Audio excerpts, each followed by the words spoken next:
ketdik. Keyingisi biznes boshlash haqida. Demak, Jamshidbek yozibdilar. Qarang, Jamshidbek biznes boshlash kerak. Sababi bir umr oylikka ishlab biz ko'p o'zimiz orzularimizga erisha olmaymiz. Qaranglar, maktabda o'qitishga hammamizda orzularimiz bor edi. Kimdir tam 10 talab uy olaman yoki tam chet ellarga boraman, ota-onamni hajga yuboraman yoki o'sha mashina olaman, judayam ko'p orzularimiz bor edi. Lekin hozir hamma orzularingga ham erishyapsizlarmi?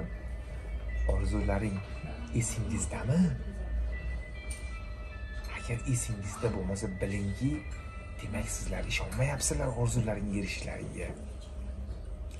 Har qanday orzuga erishsa bo'ladi.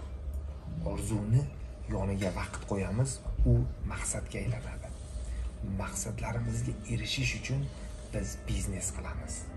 Biznes bu bizni maqsadlarimizga erishish uchun ko'prik vazifasini bajaradi.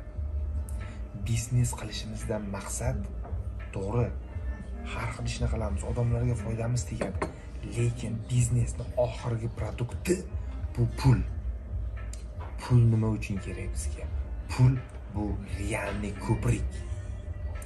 Agar bizni pulimiz bo'lsa, biz orzularimizga erishish uchun ko'prik sifatida foydalanamiz puldan. Orzumiz pul emas, maqsadimiz pul emas, lekin maqsadimizga erishish uchun bizga pul kerak.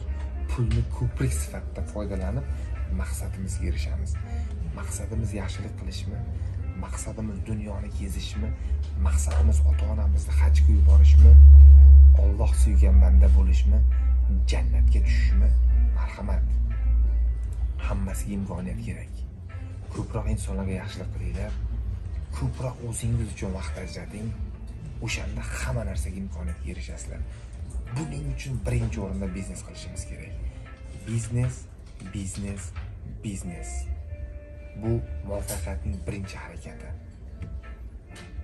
Davom etamiz.